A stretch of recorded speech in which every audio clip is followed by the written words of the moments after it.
What is up, y'all? Welcome back to the channel. It's time for episode 14 of the Detroit Tigers franchise, and we are at the beginning of spring training for the 2025 season, so we've got lots to cover. I last left you right around New Year's Eve. I think it was exactly the 30th, because that's when Sergio Mendoza had signed, and he came up with dizziness and nausea for some reason, and I made a joke that it would have been more fitting if that had happened on New Year's Day.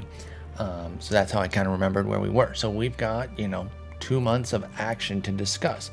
We're going to start here, as you can see on this front page, with our international period. We got 4 players, and if you're looking at it, obviously, you can see that we got a big dog potential. I'm going to go in order of how we signed them. We went out for a handful of guys, end up with 4 all hitters, and Hipólito Munhoz was our first signing, a 17-year-old catcher out of Brazil who looks like a strong hitter, decent catcher, might actually be better moved off into left field where he could be up to a 55. He's only got 50 catcher ability, 40 arm, so that's not really the strength there, but the bat is strong. He projects to a 60 potential, high leader, high work ethic, high intelligence, low financial ambition, so a lot of positivity there in the personality and the bat. Again, the catching comes up a bit light. Looking over at the defensive ratings, he's only a 55 range right now with 35 error and 60 arm. Obviously, we need that to improve, or the catcher ability to improve. And again, I've mentioned this before, and I still don't really have a handle on it. I need to start kind of paying attention where these guys start to when they get to the majors. I don't know the lengths at which defense for these international guys or prospects in general can grow or really will evolve. Like, is there a world where if our coaches are strong, he can get up to a 60 ability behind the dish? I don't know, but we'll see. I like him. I like Hipólito Munhoz. He was a $2 million on the button signing, and so big chunk out of our 5.92 right away. But we were really chasing the number one guy who we did get with our second signing, and that's Alex Chagoya. I believe that's Chagoya. I believe that's how it's pronounced. Correct me if I'm wrong on that for sure. But this is the big dog, right? 95 potential, which of course breaks the 20/80 scale. That's how good he could be. These guys always look like that. And this is true to life, right? Like, anytime you hear these guys getting signed at 16, like, he could be the next Ronald Acuna times Bryce Harper plus Mookie Betts. Like, the expectations, they set it way, way, way up there. And then as they develop and kind of move on, we start to, pare down that sort of expectation and more of a narrow fit. Okay, he's more of a Jay Bruce, which, hell, that's a really solid player. I don't say that to dog Jay Bruce, but most of these guys kind of start at that super crazy high end, and then they figure out who they're going to be. Sometimes they are Ronald Acuna Jr., and in fairness, Acuna Jr., I don't believe was expected to be a superstar when he was signed. I think he kind of developed, and then holy crap, they're like, wow, this is something different that we've got here. I believe that was the case with him, but a lot of international signings, they come out of the woodwork, $250K and become studs, or the big price ones can sometimes pan out too. Speaking of big price, Chagoya was our big price, $3.52 million. We went big, and I don't regret it. I mean, he's got everything here: high work ethic, low financial ambition, solid defense on the corners in particular, a little bit extra range, and all of a sudden we're talking about center field potential. The bat is where it's at, of course. 80 contact potential, 95 gap power, 65 home run, 55 high, and 70 avoid K. It is a strong potential for Alexis Chagoya. 16 years old as well. So we got years. This could take 4 years to develop, and we're still talking about a 20-year-old. It could take 6 years on the long end, and we're still talking about a 22-year-old. We've got time. But those were the 2 big dogs here. You can see their demand over here. Obviously, they both exceeded that by quite a bit. And then we went down to a couple smaller guys here. Another pair of 16-year-olds to round out the signings, and it was Edgar Condi, who is a, gap power guy. Doesn't even make that much good contact with 45 contact, 50 avoid K, potential 45 I, but 70 gap, 20 home run, just no punch in the bat, but a really good profile, a personality profile, I should say, high adaptability, work ethic, and intelligence, and 60 range in the outfield. And guess what? He cost $250,000. So we'll take the gamble. We'll see what's up. Maybe he could be our diamond in the rough, Edgar Condi. Then we have Mauricio Sid, who's a catcher with 60 ability and high work ethic, and that's all I needed to see to take the shot, because we're going cheap here. $150,000. I don't need him to be the next Adley Rutschman. That'd be great if he becomes something that excellent, but you can see the bat has no real projection to it, and the catching ability is really the only thing that we're seeing here, along with the high work ethic. We're giving our coaches a very raw prospect. He's also durable and saying, what can you do here? And if nothing comes of it, it'll be fine. So that was our international campaign there. We did get 4 guys. We spent all the money, 2 studs, and then 2 lottery tickets. I feel totally good about that. My strategy this year with this new setup hasn't always been to go for the big dogs. I've been all about spreading it out, sometimes coming away with 5, 6, 7, 8 players in a class one time. But this time we compacted a little bit. We went for the 1 big dog, another solid signing in Hippolyto Manos, and then the 2 small ones there. So I'm very happy with how that went. Like I said, though, we ended at the December 30th day. I don't know why I said it like that. The December 30th day. Anyway, we ended on December 30th. So we have 2 months of action, and it has been pretty interesting. So when I last left, y'all, we had been looking at some free agents and trying to make some decisions. There really weren't any guys that we were desperately going after. The comments kind of put me back on the Sergio Mendoza train, saying, listen, I know we don't need outfield, but how good is that guy's defense? You got to take a shot with him. So we did. Zach Wheeler signed. He was kind of the big arm out there if we wanted to go and put a bunch of money into one guy. That kind of went by the wayside. Yohan Moncada was the other guy on the hitting side, and didn't really work out. And I was like, I really don't know what we were going to do. But I still wanted to work a consolidation trade after the Mendoza signing to tighten up the 40 a little bit and get some spots. And that resulted in Chase Silseth being traded to the Blue Jays. And he went along with an original Tiger, Justin Henry Malloy, who, as I've mentioned previously, we just haven't gotten the PF Holden run out. And if you don't follow Pat's channel, it's PF Holden, Holden, all one word there with the PF in the front. Just look up. Even if you put Holden Detroit Tigers in YouTube, I bet it would come up. But PF Holden, find his channel, watch his Tigers series. It's been excellent. He's much further than me because he records like 10 episodes at once because he's smart and good at this, and I'm a clown. But I love him. He's great. His Justin Henry Malloy has been amazing. Ours has not, so now he's traded. I do like to keep original Tigers around where I can. If you just flip everybody in a rebuild, it feels a little like, oh, well, didn't you just remake the team? Listen, sometimes you have to. Sometimes you have to rip it to the studs, and there's barely a front office. There's barely an office cleaner still left from the previous regime. You turn over everything. But with the Tigers, with where they're at, we're in a situation where we want to keep some of that core together, and we definitely have. But Justin Henry Malloy, a prospect I like in real life, hasn't come to fruition. He was part of this trade, and it really was another one of these consolidation deals. You see the Braves making these in real life. I think a lot of people were kind of like scratching their heads at the Aaron Bummer trade. I think it's because we know, and if you're a big baseball fan, you know probably at least 3 of the 4 names on the 40-man roster that they gave. Even if you're not a Braves fan, you're like, oh, I recognize Nicky Lopez, Mike Soroka, and then maybe Jared Schuster and Braden Shoemake. You gotta be following baseball a little bit to kind of know a mid-tier prospect like that. And then there was a guy, Riley Goins, thrown in. But either way, that was consolidation for them. They cleared 4 40-man roster spots. They get a big-time lefty reliever. I don't need to sit here and explain this deal for 20 minutes, but I understand it. Because of this game, I better understand moves like that where the roster spots are important to you and you're ready to consolidate talent instead of having 4 guys who range in like the 40 to 50 grade tier that are like solid players, could be major leaguers up and down your roster.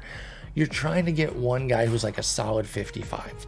And Aaron Bummer at his best can be like a 60, 65 grade guy if they can get his control in order. So I saw what they were doing there. We do it all the time in this game, and that's what this trade was. Silseth and Henry Malloy for Arelis Martinez. Henry Malloy's a 50. Silseth is a 35 right now. And we got Arelis Martinez, who's only a 45 himself. So we didn't even go up that much, but it's what we needed to do to clear 2 spots. We got a 23-year-old with a bunch of power, and that's all we were going for. This really wasn't going to be a big winning deal. I like Silseth quite a bit in real life. He gave us an excellent season last year, 125 innings with an MLB high 81 games pitched with a 3.60 ERA and 1.13 WHIP. I've got no beef with what he did. But now he's down to 45 movement, 45 control. Just feels a little dicey. So we had to move him. So we did that. We did the international, crossing off my checklist here. And we're maneuvering through the rest of the offseason. And nothing's really materializing. And the guys that are out there, I'm like, well, they might be too expensive. I don't know if I want to do this. And I'm just kind of dragging my feet, if I'm being honest. I'm cycling through the days. I'm waiting on Harrison Bader and Chris Bubich, who were left to sign after the last episode. They both did sign minor league deals, by the way. And then something happens.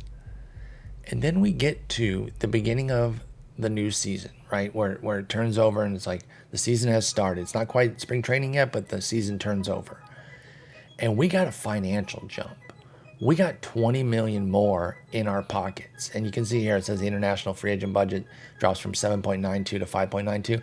I didn't know if I could spend more if I wanted to, so I moved it up like 2 days before this happened. You can't spend that, so it didn't matter. You could put $100 million there and you're only gonna be able to spend 5.92. I wasn't sure if we could spend more and maybe face a penalty the following year, whatever. So this was inconsequential here that he moved that down.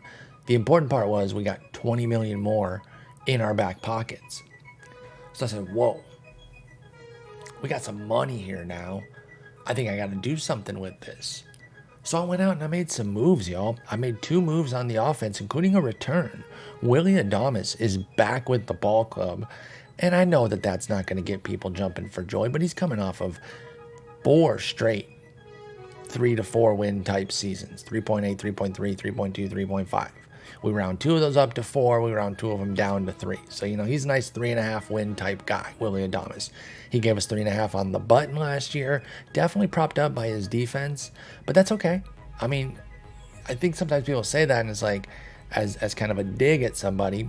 That's not necessarily bad. I understand the nature of it is that defense isn't maybe as bankable to offer value year in, year out the way a bat can be. So I understand why it's framed like that, but I'm fine with him being a defensive first type guy. We want him to kind of still live in this slightly above average bat range, and we're good. The 55 home run and the 60 they have to do all the work because everything else is 40, 45, along with the great defense and the captaincy. So he's back on a 3-year deal. Let's see, we structured it interestingly, I believe. Where am I going? There's contract. So it's 9, 11, and then a team option for 13 that we send him $4 million if not. So it's kind of like 9 and 15. He was asking for a lot more than this, so this structure allowed us to save some on the front end. And, we also have that optionality in 2027 that if he does fade, then we don't have to stick with him. And we signed him on 2 days after everything came through. So I was already talking with him when the new money came in, thinking that Adames was going to be our last move. Well, then when the extra money comes in, I'm like, well, what am I going to do with this? Like, it's great to get Adames back, but who the hell's out there that can actually make an impact? And then I turned to an old friend, y'all. To somebody that, he's old reliable in this game. When in doubt, get yourself some eye and some power, right? Kind of the quickest ways to offense. That was the heart of Moneyball, was that the eye, the OBP was the market inefficiency. It's no longer a market inefficiency, but it is the foundation of scoring runs, getting on base and hitting for power. That is one thing that is carried forever. Moneyball as it is, isn't just get guys with good eye or get guys who get on base. That's what it was when Moneyball was popularized. It's about finding the market inefficiencies. So, maybe defense is a little bit more of a market inefficiency these days or whatever. Anyway, I shouldn't have gotten off on that tangent because I didn't veer into some new Moneyball territory. What I wanted to just point out is those fundamental keys to getting on base is eye and power. So I was looking and I'm looking, and like I said, I went to an old friend, Mr. Alex Bregman. He doesn't have a ton of power, but he's 55 with 70 eye, 70 avoid K, and 60 gap. He's coming off a little bit of a light year at just 96 WRC plus, 2-win season, basically cut in half from the previous year. So his defense went down and his offense went down, kind of the old double dip. And he's 30 years old now, going to be 31 pretty quickly. But this felt like a good move because it's just 15 mil for a year. That's it. It's just 15, 1 year. We didn't have to commit too long. You know the old adage, there's no such thing as a bad 1 year deal, meaning that you're not on the hook for anything. So no matter how bad it goes, he can put up under 1 win. And yeah, that would stink, and you could say, oh, that was a bad deal. But the point is that taking a shot for 1 year can't really hurt you too much. The pain is localized to that 1 year. It will not carry on beyond that. So I feel really good about this. His offensive skills are still strong. At the very least, I hope we get the offense back. Even if the defense isn't quite there, he doesn't need to be playing the field a ton. In fact, I think we've got him set up. Oh, we do have him set up to play third. I forgot. Yeah, because actually we kicked Baez to the curb as a starter. I know we're paying him a ton, but sunk cost fallacy, folks. We got to pay that money come hell or high water. It doesn't matter. So just because we're paying it doesn't mean that we have to try to extract this value from it, this water from a stone aspect. And, you know, I praised him for the 2 WAR last year. Praised being a loose term there, but I was like, okay, we got a little something because the defense was good. Well, now he's a $25 million backup utility infielder. Sweet. But that's the way it is. I got Bregman at third, Adames at short, and probably... Do I want to move that? McKinstry is 60, yeah. But then Bregman at first, he's 6 feet on the button. You know what? At least for spring, let's switch these two, so that Bregman can at least learn first, and then have that in his back pocket, and so he's trained up there. So let's take a look at the team. Let's get through some spring training here. With everyone called up, we've got 39 guys, and I don't like to get it too unruly. 39 is already a lot, but that's how many we got on the 40. They all came up. So we got Dingler and DeLay as our catching duo, with Pablo Aliendo looking to break into the mix. I don't really see him being able to. He's 23. He's easily the youngest of the bunch. We got a little symmetry here with our 3 years apart, 29, 26, 23. And so Dingler and DeLay, I mean, they're almost certain to win the jobs. Aliendo go back down, and he'll be our next guy up. But with 65 ability, you know, he's got captain qualities here. I'm fine with that.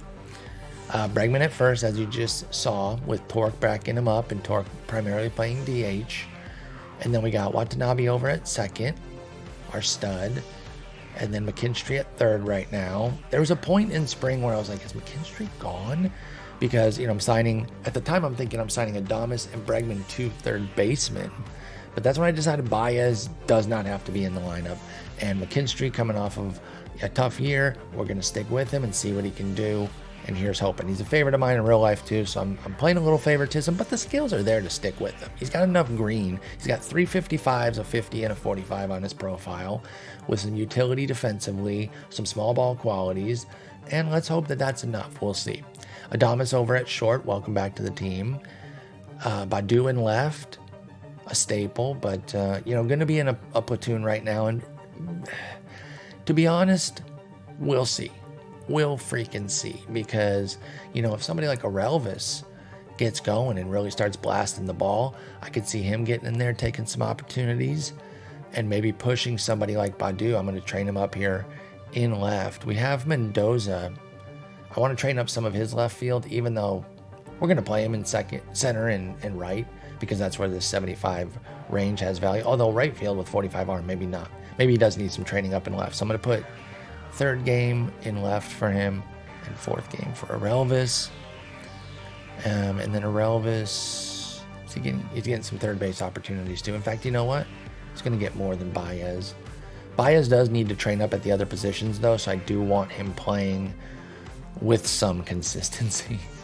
We'll do every second in the spring, at least early. But then we have Riley Green, of course, in right. He's a stud, and then Torque at DH. So that's our righty lineup. Against lefties, the order changes, but the players are actually all the same. Yep, just checking there. And then against lefties, you know what? Wait, are we not starting? Oh, we're not starting Parker Meadows against righties right now.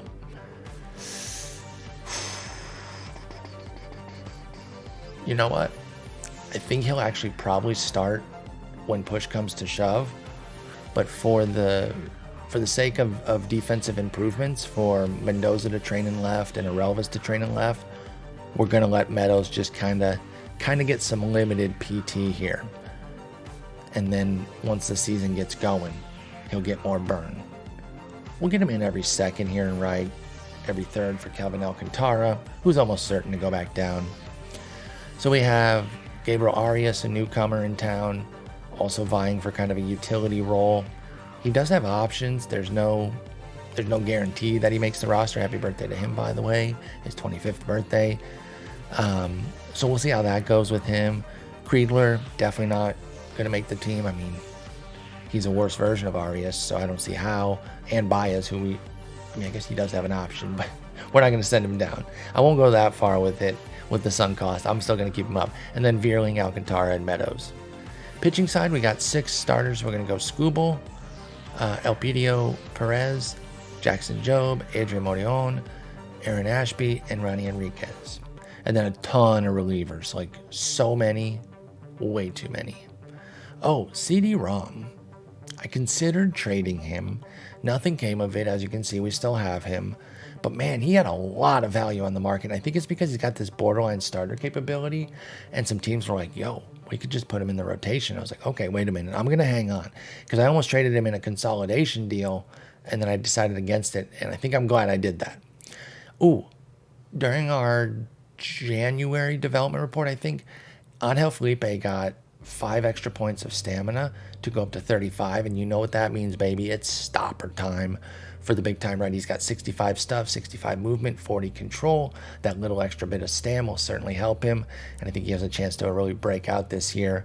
And of course, waiver pickup Nate Pearson will join him in that righty stopper role right now. We've got other candidates too. I'm not going to go over every single reliever because we got a ton. A lot of them are similar. A lot of them are pretty good, and we'll see how it goes.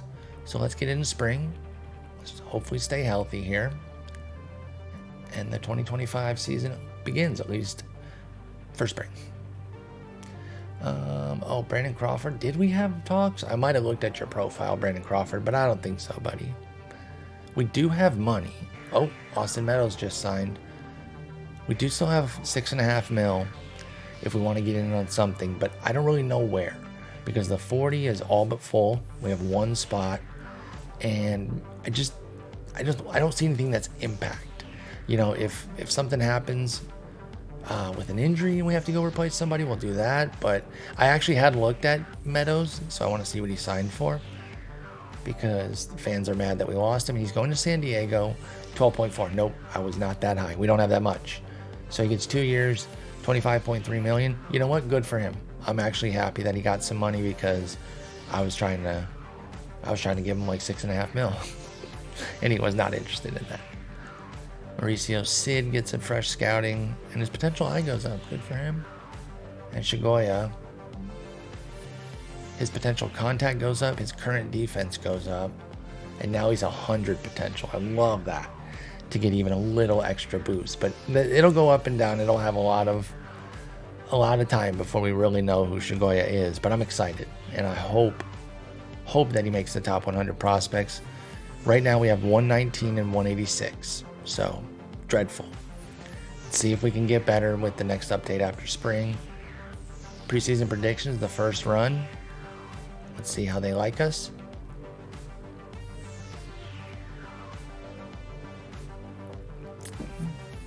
Take longer, please. I do enjoy that. I'm not impatient at all. I'm very chill. 79 and 83. Okay. They're not big fans of us. We don't have a top 10 hitter or a top 10 pitcher according to this. Okay, it's fine. It's fine. Again, as I understand it, this takes like everyone, all 39 of our guys into account, so everyone's spring rosters, and then after spring they rerun it again, and that's more everyone's 26 man. So maybe we're better when it's just 26 men per team, but we'll see. We'll see how it goes. I do like seeing Ivan Melendez, the Hispanic Titanic, from the University of Texas here. Looks like he's panning out. He came up, had a nice little rookie campaign, popped 33 homers. He's got 75 home run power and 65 contact. Man, I wanted so badly for him to work out in my Diamondback sim. That was such a bummer. But all right, let's continue on here. We will check in and make some cuts around March 11th here. So about 2 weeks into spring. All right, a development report. I'm just going to scan for anything big. I see actually a lot of negatives, unfortunately, with our major league guys, but nothing crazy. All in all, not too bad. Little settling, some 5s here, 5s there. You know, Pearson going down in movement and control is actually kind of a bummer. Maybe might reconsider putting him in the stoppers role, but little movement dip for Modion isn't great. Movement for Jackson Coar. Okay, so yeah, some of those are kind of bummers, but we're not going to get too hung up on them. Let's keep going through spring here. We're going to have a save coming up. I think we're 2-1.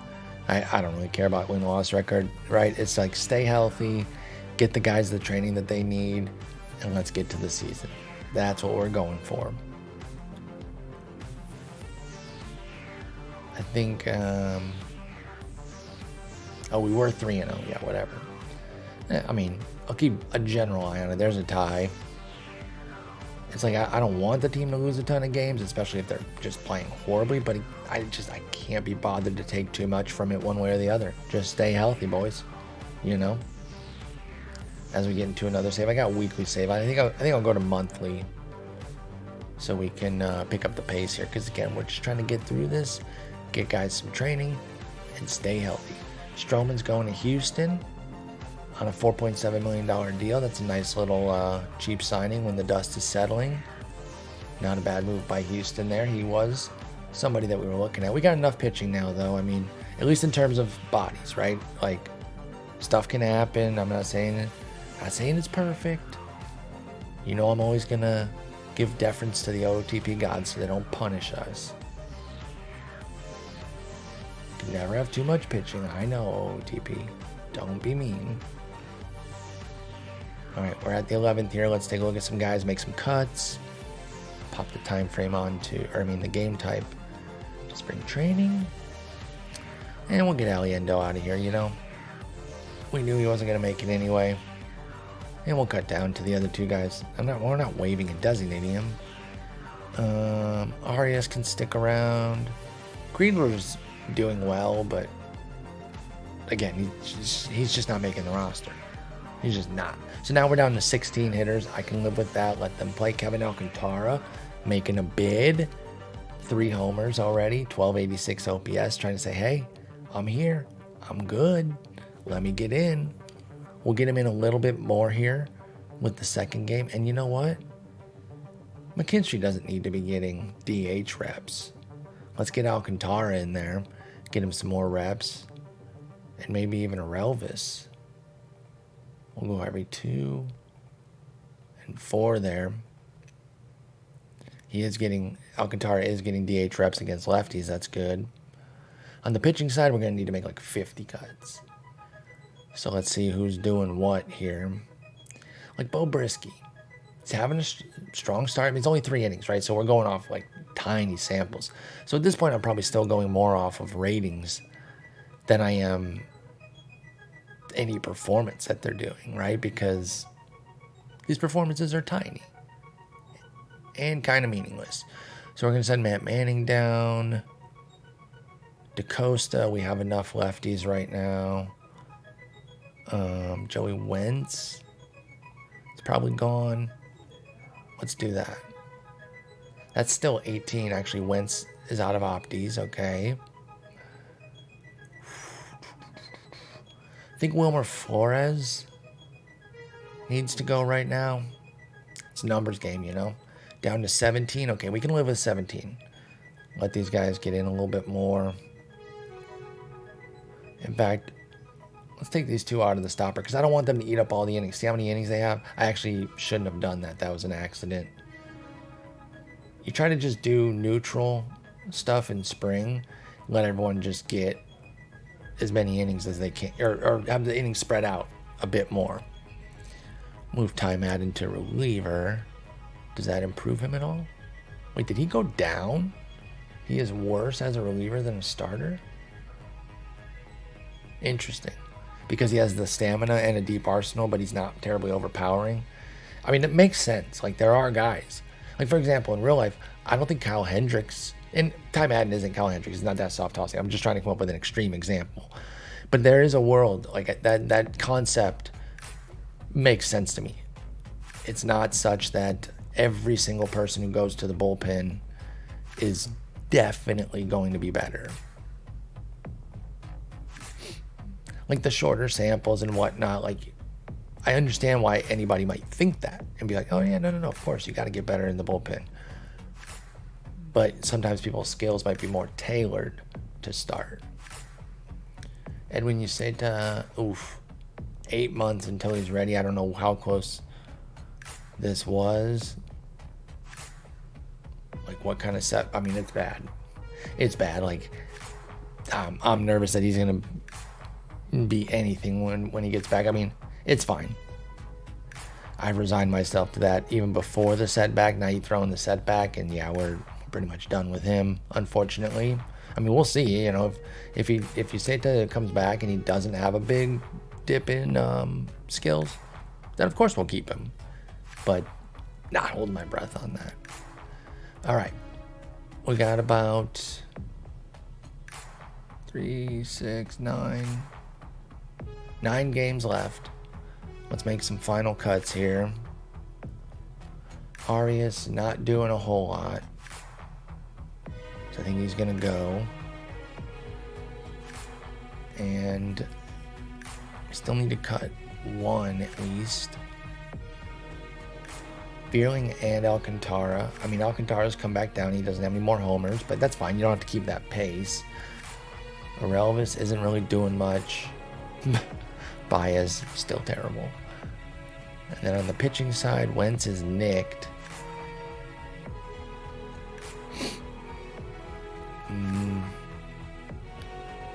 Castro.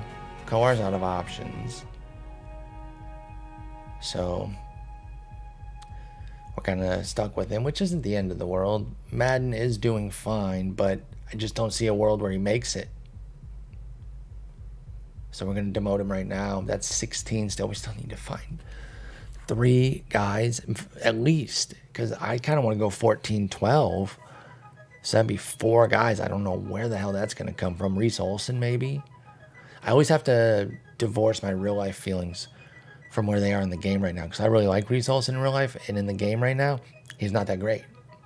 Like, he's fine, and he's good depth, but he doesn't make the team. He's gone.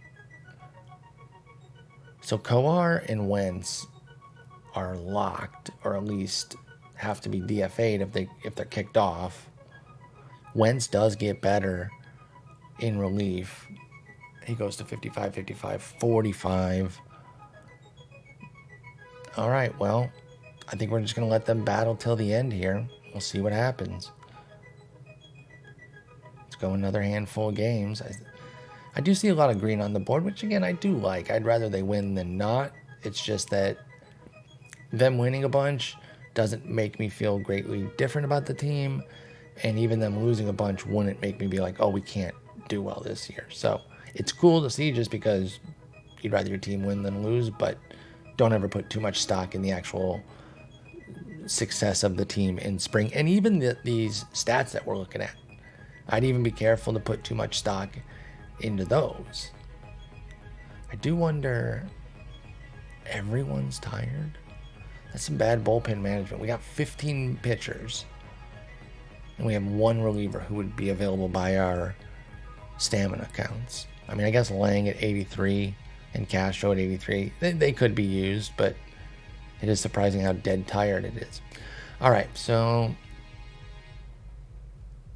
Swervin' Curvin is getting numbers gamed. Brant Herner, I mean, he's been amazing. And he rebounded last year after a slow start. I think he sticks. I think CD-ROM, even though he's got some trade heat, as I mentioned earlier, I think he's got to go. So we demote those 2. That's 13. Okay, we're at least at the 13 mark. Oh, God, did I mess up? We have 2 extra off days, or 3 extra off days. And Scooble pitched 3 days ago. Okay, God. If I had a nickel for every time I mess up making sure that our ace is actually available for opening day, I'd have like probably 50 cents, which isn't a lot, but it's too much. But I didn't this time, thank God. All right, so back over on the offensive side, Arelvis didn't do anything. And, you know, I did just get done saying, like, don't get too hung up on spring performance. Yes, yes, yes. But sometimes when a guy's auditioning, then, yeah, you do put some heat on it because you're saying, okay, well, if he just goes crazy, then we'll say he won the job and go from there. But if not, then it's an easy send down. So we send Arelvis down. So that's 14. Now, it's a slightly misshapen team, except for the fact that... Never mind, I don't really want to finish that thought. I was going to say Matt Vierling can ostensibly play the infield, but he can really only play first. He doesn't have any business over at second and third. But I guess if we do, just to make it look a little different, put him over at first there. Then you got two outfielders, an infielder, and then like a hybrid guy who can like fake it at third. Should probably have a better infielder though as that second backup guy, right? And Alcantara came all the way back. I mean, he still put up a good spring because he hit those 3 homers, and that 61 plate appearances is still a small sample, so those 3 homers carry weight. But I think we can actually bop him. And then, well, that's a team. That's 26. But then we can cut one more pitcher and get another hitter brought up, because I don't know if I want Baez backing everybody up. I think that's a little much. So let's do this last game. Done. Let's get our new development report. And then maybe Creedler comes back up. Or Arias. Actually, Arias. I like him a little bit better. He had a bad spring, but he's actually going to end up making the team after all. All right, Seymour Green here, just snapshot looking at it. Kikito Severino velo goes up. Chris Anglin, three green pluses.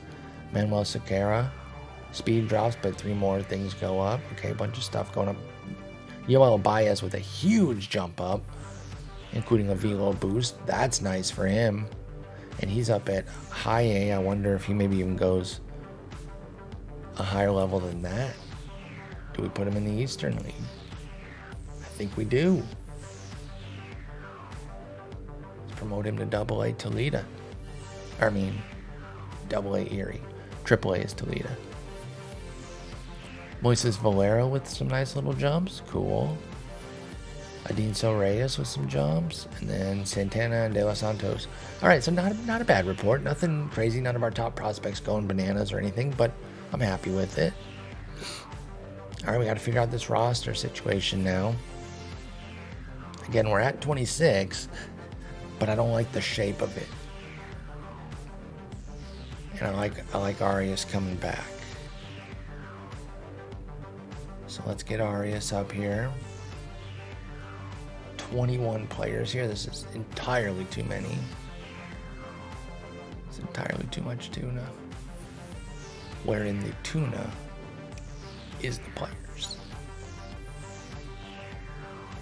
Diego Rincones is 25. I mean, can he go back to Double-A? I mean, if he's going to be mad about it, like, that's fine, but that's the only way you're staying in the org. How about that?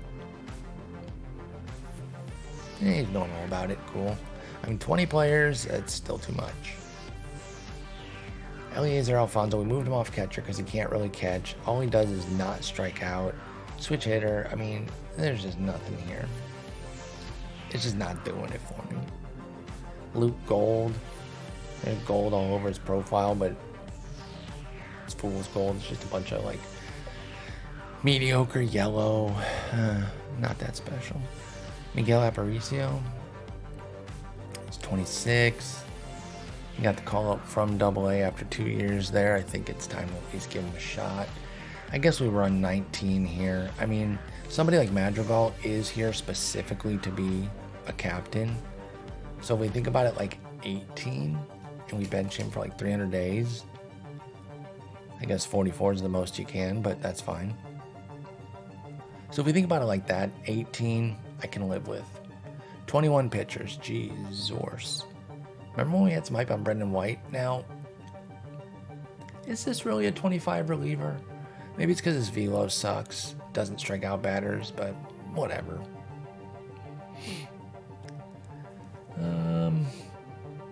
Jack Anderson, as bland as can be. I think he's gone. And Logan Allen I brought in because he was free, you know, one of those guys just looking for a minor league deal, good work ethic, spark plug, but not enough there. We got to tighten it up. So we'll go 19 pitchers in AAA right now, which is still a lot, but we can do it. All right, so we put Arias back up. Do we move on from Wentz? We still have Mosqueda and Herder for lefties. Or, oh, by the way, we're going to go 5-man. Does Enriquez lose out? I think so. I think, yeah. Enriquez goes to the bullpen. I mean, Wentz isn't bad once you look at him there. And Coar's out of opties. I'm not saying I want somebody to get hurt, because I didn't. I'm just saying, like, sometimes it makes things easier.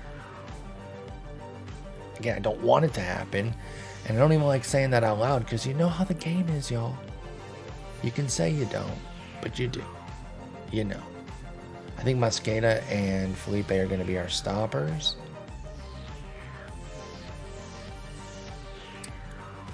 We'll go double seventh better there. Golly, who do we move on from here? I think Wentz gets picked up. I don't know if I want to try to work a deal right now. You know what? I said you know what as if I had a plan. I didn't. That was an empty you know what, because I don't know what. I'm agonizing over it. You know what? I think we go 13-13 and I send Veerling down right now. At least temporarily. It's not great. I feel bad. But that's how it is. I'm going to set the lineup and everything, and it'll be ready to go for like when we really get going. But I think as I look at the clock here, we're just over 40 something. I think we're going to get to the preseason predictions, the minor league list, and maybe sim opening day, and then wrap up here. So everything else will be kind of situated. Let's take a look at the offseason center real quick here. Clayton Kershaw is a shell of himself. 30, 45, 60. He's a top guy available. Jake Odorizzi, pretty bland. We're not looking to sign anybody. I was just kind of seeing who's out there. Ooh, Sonny Gray has fallen on some hard times. John Doxakis, if you follow my Vancougers, you know about old Doxy. He's been awesome out of nowhere. Willie Adames, our big signing. Most of the big signings had already happened. So you see Moncada over there to Arizona at 69.6 mil over, 5 years? 4 years. 17.4 per. So, okay, let's go to the run-up of opening day. Let's get those extra predictions in. Or extra, I mean second predictions. They're not extra. It's just one set at the beginning of spring and one set at the end. Let's see what they think of us now with our 26-man roster. And let's see if we got some damn top 100 prospects. For the love of God, please. Please let me get some development. We've been putting that money in, man. I think if this year we really don't move forward, we start to make some major changes in the system with coaching and personnel. All right, they want us to play 500 ball this year, or better than 500 ball, excuse me. That's fine. It's realistic. Obviously. We don't have a top 10, which that's okay. We don't have to have a top 10 for me to be happy. We just have to have somebody. Top minor league systems. Okay, there's only one team with 0, and that's Arizona. So we're back in business, and we got 3. And guess what? It's 2 of our international signings plus Mendoza. Shigoya at 17th, Mendoza at 40th, and Manos at 78th. Let's go, baby. Let's go back to player development over here. And Jorge Rosales is at 178. So we still have 100 spots split between our 2 guys here. Now, it's a very young system. You can see 1, 2, 3, 4, 5 of our top 6 are international. So they're in the complex still. So we have a baby system. We got to start churning out some talent. What's up with Batanti? Number 3 overall pick. Like, there's still something here, but it's not great. He's got to do something this year where he starts off well at rookie and then goes back to A and then stays there. Like, it's time. You got to start moving forward. I mean, he's 19. I guess it's not time. I need to relax on that. But still, I wanted to. Let's go. Move. All right, so we now have $12 million available. I don't know where we got 6 extra million, but cool. I'm chill with it. A lot more, despite our fan interest kind of lagging, which, by the way, I mentioned my boy PF Holden earlier. My man's out there winning World Series, getting to the World Series, and his fan interest is low 70s. So I feel his pain here. He's feeling the pain way more so, though. We haven't put up anything to deserve a huge fan interest, but we're still kind of lagging at 66. What's up with these Detroit fans? The real-life Detroit fans are loyal, okay? I think with the success that we've had, which isn't even that much, we made the playoffs. We made the playoffs 1 year. Kind of got things back on track. We brought in some good guys. I think real life fan interest would be like 90. With what Pat's doing, PF Holden, his fan interest would be at like 120. Making multiple World Series, bringing in all these studs and signing them. Come on. You need to get the Detroit fans right, OOTP. All right, then the preseason predictions now. They like us at 83 and 79, second in the division, but well behind Minnesota. So we've got our work cut out for us, y'all. They don't think we're going to have a big season. That's okay. It looks like it would still make the wild card in this setup. But they don't think we're some world beater. And you know what? That's okay. You look at us on paper. I understand. We're definitely a stars and scrubs type team. But that's all right. I think we got a good club here. I'm excited to see how it goes. I did say I would sim the first game. I will do that because we've got Scooble ready to go. We do have a lineup in order. Who are we facing for the Angels? It'll be Kelvin Casares. Who's this guy? He is a hard-throwing righty. Well, not super hard-throwing. He has nasty stuff, so I assumed hard-throwing. But he throws 94, 96 with 3 disgusting pitches, but 35 control and 50 movement. So he's wild. He'd be an elite closer, but they're trying him out as a starter, which I get. And he is a righty. And we have our righty lineup in order. And let's see what happens. Game 1. Oh, we get smoked 11-3. Okay. Wow. And look at this. And then crash. Wow. Felipe and Mosqueda are 2 stoppers. They did stop us from winning. So technically they kind of did the job, if that's what you interpret a stopper to be. Holy shit, what a disastrous start for them. There were a couple errors. The first 6 runs they had were unearned, and then Mosqueda wore it for 5 in 2/3 of an inning. So not a great start. I'm not worried about it. It's 1 game. There's the offseason wrap-up. There's the international amateur free agents, and even game 1. Next episode, we'll get deep into the season. Not exactly sure what we'll pick up. I'll probably get through most of April into May and then kind of pick us up from there, and we'll play through a month or so together. But thank you all so much for watching. Take care.